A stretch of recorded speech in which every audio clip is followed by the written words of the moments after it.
Welcome back, and in today's video I'm going to talk about why I don't care about volume matching. Alright guys, so I was watching a video from Jordan Villier the other day as to why he mentioned he doesn't care about volume matching.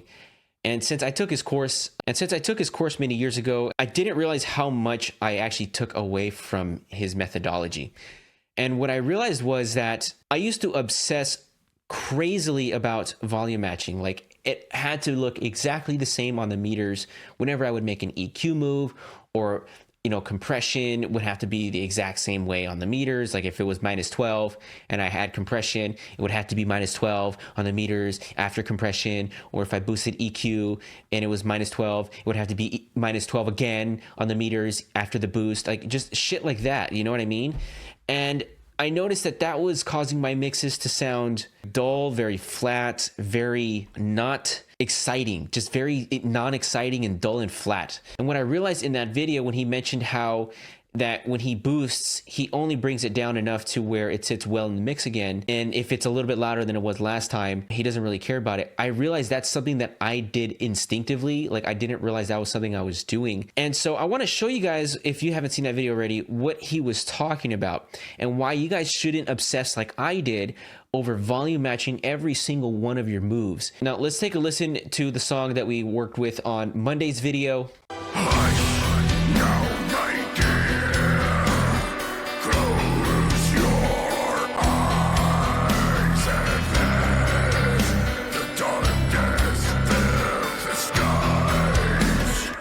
All right, so I think that's enough. You can find the song in my description, and I'll link to the mix, the entire song that I did. That being said, let's solo the kick drum here, and I'm going to show you guys what the kick sounds like without any processing. Pay attention to the metering here.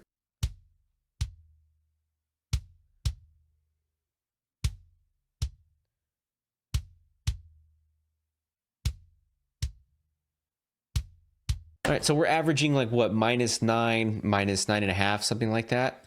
Let me go ahead and pop in those plugins again, and let's see what we're sitting at now.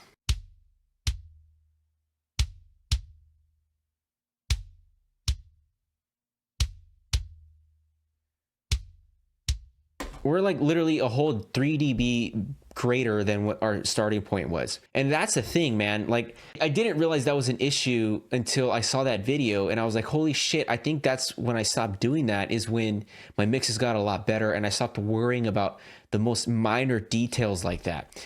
And let's check that out in the mix, because that's really where it's going to become evident that it's pretty much non-important.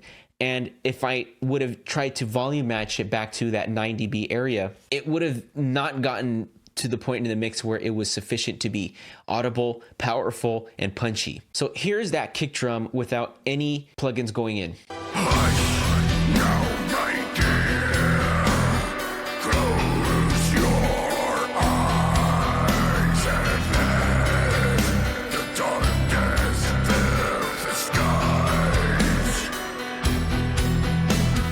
I mean, where is my kick drum? It's completely gone. If I pop those plugins back in,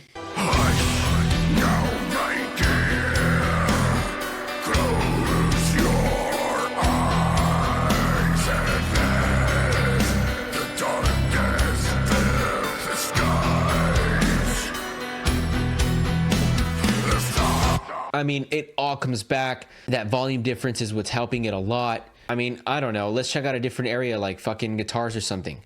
Guitars, I usually have them sit around -12. Keep in mind, guys, when I'm doing all of this in the static mix and everything where I'm just working with volume and panning, I am setting, some levels. It's not like I'm not setting levels or whatever. -12 for guitars is usually where everything sits.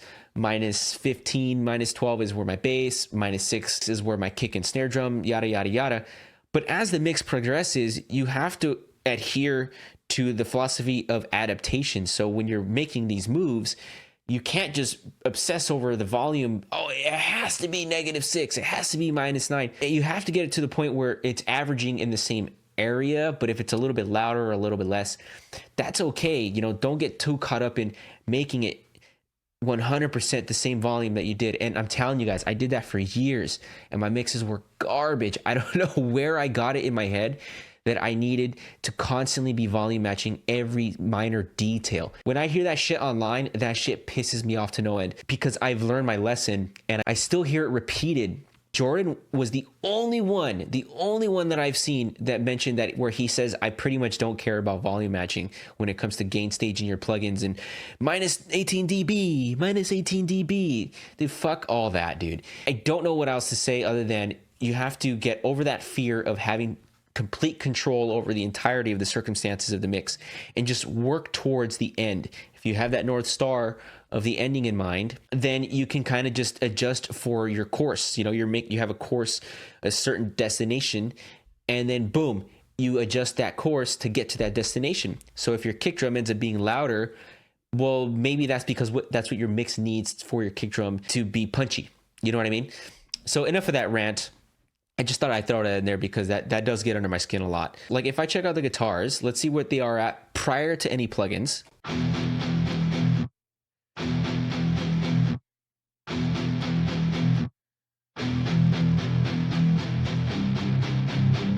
Okay, so like we're like at -9, you know, -10 or whatever.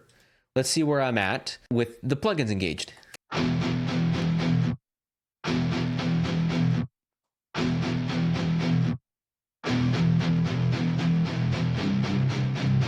Dude, I'm at -14, -13. Like it's lower by almost 5 decibels. I mean, guys, if I would have obsessed over that, I wouldn't have gotten the mix to sound the way it did.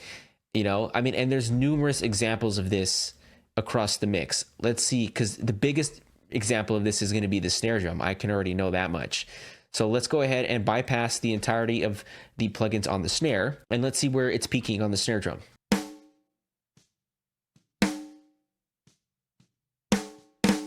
So I'm peaking at almost 0 dB. But if I pop in the plugins, let's see where I'm peaking now. So, okay, that wasn't the best example because there's a tons of stuff going on. You know, I got clipping going on, I got saturation going on. So let me back up here. Let's just focus on the snare top and just notice this meter here. Okay, -6. Let's pop in the plugin.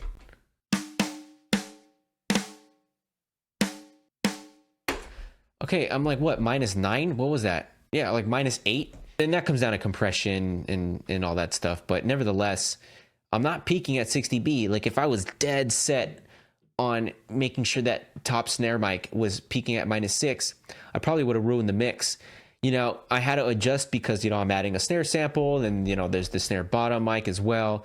And the snare sample is adding volume, etc., etc. But I really want to emphasize this lesson to you guys is that you don't want to obsess over minor details like volume matching everything. For the love of God, don't make the mistake that I made.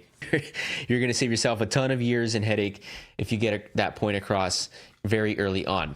So that is pretty much it for this video. I thought it was a really interesting video that I saw from Jordan Valerian, and I thought I'd give you guys my take on it. So if you guys have any questions, please leave me a comment, and I really appreciate if you give me a like, a comment, and subscribe. And if you would like for me to work on your music, give me an email at divinemotherstudios@gmail.com. I'd love to work with you guys. See you guys in the next video.